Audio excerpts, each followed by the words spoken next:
അസ്സലാമു അലൈക്കും. എല്ലാവർക്കും സുഖം തന്നെയെന്ന് വിചാരിക്കട്ടെ. എന്തായാലും നമുക്ക് വീണ്ടും ഒരു പ്രാവശ്യം കൂടി നിങ്ങളെ കാണാൻ കഴിഞ്ഞതിൽ സന്തോഷമുണ്ട്.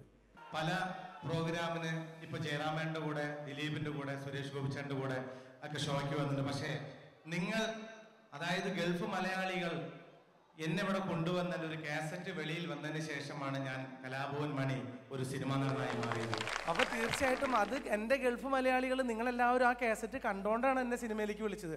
അന്ന് എൻ്റെ കോലം കണ്ടിട്ടുണ്ടോ? ഷർട്ടിൽ ജുബ്ബ ഇട്ട് കഴിഞ്ഞാൽ ജുബ്ബ മാത്രം കിടക്കണതാണ്, ആളെ കാണാൻ പറ്റില്ല. ഇപ്പൊക്കെ സിനിമയിലൊക്കെ വന്ന് കുറച്ച് ചാപ്പാടൊക്കെ അടിച്ച് ഇത്തിരി തടിയൊക്കെ വെച്ചു. എന്തായാലും അതിന്റെ പങ്ക് നിങ്ങൾക്കുണ്ട്. ഞാൻ എൻ്റെ എല്ലാ കാര്യങ്ങളും തുറന്നു പറയുന്ന ആളാണ്. ഒരു സിനിമാ നടനെ കാണാനായിട്ട് ആയിരിക്കേണ്ട, ഒരു ചാലക്കുടിയിൽ പഴയ ഓട്ടോ ഡ്രൈവറെ കാണാൻ വേണ്ടി മാത്രം ഇരുന്നാൽ മതി.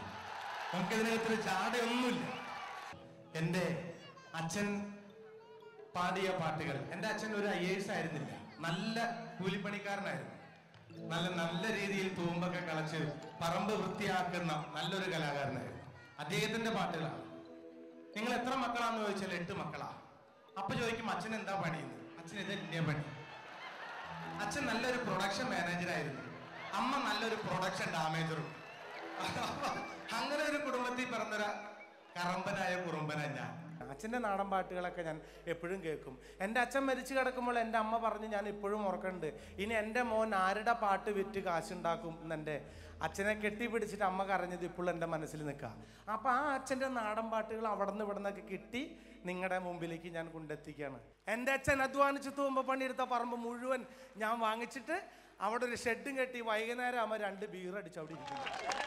അതിൻ്റെ ഒരു സുഖം പറഞ്ഞാൽ സത്യം എൻ്റെ മനസ്സ് തുറന്ന ഞാൻ പറഞ്ഞു. ഇതിനകത്ത് ജാടയോ കപടോ ഒന്നുമില്ല. ആ അച്ഛൻ മരിച്ചുപോയി. ആ അച്ഛന് വേണ്ടിയിട്ട് എൻ്റെ നാട്ടിലേക്ക്, ചാലക്കുടിക്കേക്ക് നിങ്ങൾ ഒരു നിമിഷം ഞാൻ എൻ്റെ നാട്ടിലേക്ക് കൊണ്ടുപോവാണ്. എൻ്റെ പഴയ കാല ഓർമ്മ. ഇന്ന് കലാഭവൻ മണിക്ക് AC കാറും AC റൂമും അല്ലാണ്ട്, പക്ഷെ അത് സുഖമില്ല. ആ ചമ്മന്തി കൂട്ടി കഴിക്കുന്ന ഒരു രുചി, അത് രുചി തന്നെയാണ്. അതിന് വേണ്ടിയിട്ട് എൻ്റെ അച്ഛന് വേണ്ടിയിട്ട് ഒരു പാട്ട് ഞാനൊന്ന് ഓർത്ത് പാടിക്കോട്ടെ. ഉമ്പായി കുച്ചാണ്ട് പാണങ്കത്തണുമാ വയല പൊട്ടിച്ച് പാപ്പണ്ടാക്കണുമാ. ഉമ്പായി കുച്ചാണ്ട് പാണങ്കത്തണുമാ വയല പൊട്ടിച്ച് പാപ്പണ്ടാക്കണുമാ. വയറ് കത്യാളി എൻ്റെ കൊടല് കത്തണുമാ. പ്രാണം പെടഞ്ഞിട്ട് ദൈവേ ഓണം പഴർക്കണുമാ.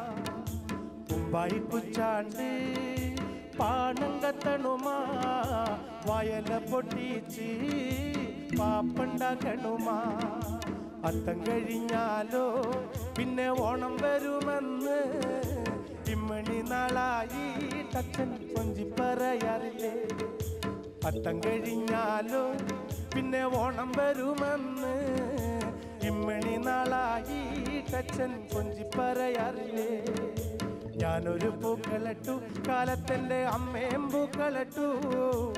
അച്ഛൻ വന്നപ്പോ വൈകുന്നേരം വാളുണ്ട് പൂക്കളിട്ടു. അച്ഛൻ വന്നപ്പോ അച്ഛൻ്റെ മോള് കിണുങ്ങണുണ്ട്. എന്തിനടി മോളെ തല തല്ലിക്കരയണത്. ചോറ് ചോച്ചപ്പോ അമ്മ കീറു തന്നച്ച. കീറു കിട്ടിയപ്പോൾ എൻ്റെ പ്രാണം പോയച്ച. ചോറ് ചോച്ചപ്പോ അമ്മ കീറു തന്നച്ച. കീറു കിട്ടിയപ്പോൾ എൻ്റെ പ്രാണം പോയച്ച. അച്ഛനെ വേണ്ടേടി നിനക്ക് അത്തായ വേണ്ടേടി. അത്തായം വേണ്ടെനിക്ക് ദൈവേ, എൻ്റെ അച്ഛനെ മാത്രം മതി.